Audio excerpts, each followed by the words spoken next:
तपाईहरु जति पनि जरबेरा खेतीमा लाग्नु भएको छ, तपाईहरु जब जरबेरामा रोग लाग्छ, बिमार लाग्छ, मर्छ, तपाईहरु एकदमै निराश हुनुहुन्छ।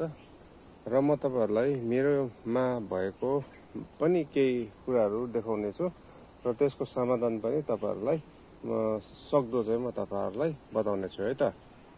र मेरोमा पनि फूल चाहिँ नमर्ने हैन, जरबेराको बोटहरु यसरी मरिरहेको छ र यसरी पत्ताहरु पहेँलो हुने, यसरी नसप्रिने समस्याहरु पनि देखिन्छ। यहाँ पनि देख्न सकिरहनु भएको छ, फूलहरु यसरी ओइलिरहेको छ, फूलहरु पनि ओइलेको छ र यसरी यहाँनिर फंगस लागेर चाहिँ मरेको छ।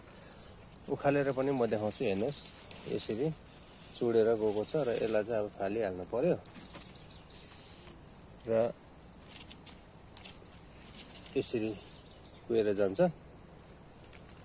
तर यहाँ खुसीको कुरो, यहाँ चाहिँ फेरि नयाँ चाहिँ आएको रहेछ र पुरानो चाहिँ मरेर गएको रहेछ त। यसरी पुरानोलाई चाहिँ मैले फालिदिएको छु। यहाँतिर पनि यसरी ओइलिरहेको, यहाँनिर मरिरहेको देखिरहेको छ। यहाँनिर यहाँ पनि यसरी कुहिरहेको छ, यसलाई म निकालेर फालिदिएँ। यहाँ पनि मजाले फुलिरहेको छ, तर तपाईले यहाँ फेदमा हेर्नुभयो भनेदेखि चाहिँ तपाईले देख्न सक्नुहुन्छ यहाँनिर मरिरहेको छ। र जति सक्दो अब यसरी हल्का तान्दाखेरि उक्लिने चाहिँ यसरी उक्लिन्छ। त्यसको चाहिँ किनभने जरा काटिसकेको छ नि त, जरा चाहिँ यसरी यो कुहिसकेको छ र हल्का यसरी तान्दा यदि आउँदैन भने चाहिँ यसको लागि चाहिँ एउटा उपाय म बताउँछु। 100% यसले काम गर्छ भन्ने चाहिँ म भन्न सक्दिनँ, तर एउटा उपाय चाहिँ लाउन सकिन्छ।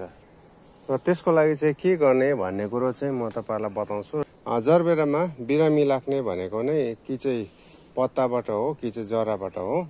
प्राय जसो चाहिँ अब हामी माथि पत्ताहरुतिर स्प्रे गरिरहेको हुन्छौं, तर जरामा चाहिँ हाम्रो त्यो लगाएको स्प्रेहरु पुग्न सक्दैन। यसकारणले गर्दाखेरि पनि जरामा चाहिँ फंगस त्यसरी लागेर चाहिँ बोटहरु मर्ने गर्छ। मसँग यहाँनिर एक दुईवटा फंगिसाइडहरु छ। एउटा ब्लिटक्स भन्ने एउटा छ, यसलाई पनि लाउन सक्नुहुन्छ। यो पनि फंगिसाइडै हो, यो पनि फंगिसाइडै हो, यो पनि फंगिसाइडै हो। 1 लिटर पानी लिएको छु र यहाँनिर म 1 लिटर पानीमा चाहिँ अलिकति कडा है, डोज चाहिँ बेसी नै बनाएको छु। खासमा 1 लिटर बराबर 2 ग्राम हुनुपर्ने, यहाँनिर मैले 5 ग्राम पनि लाएँ।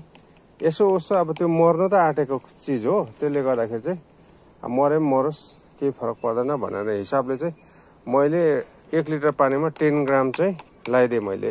ल हो 10 ग्राम मैले लगाइदिएको छु। अब यसलाई म मजाले स्टर गरिदिन्छु र तपाईहरुले जुनै पनि फंगिसाइडलाई यसो गर्न सक्नुहुन्छ।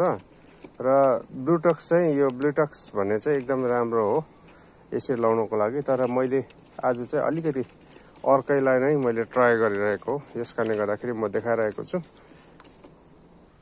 यो त हुनु त गइसकेको छ, तरै पनि गइसकेकै छ हो, यसमा लाउँदिन, गइसकेको रहेछ यो चाहिँ।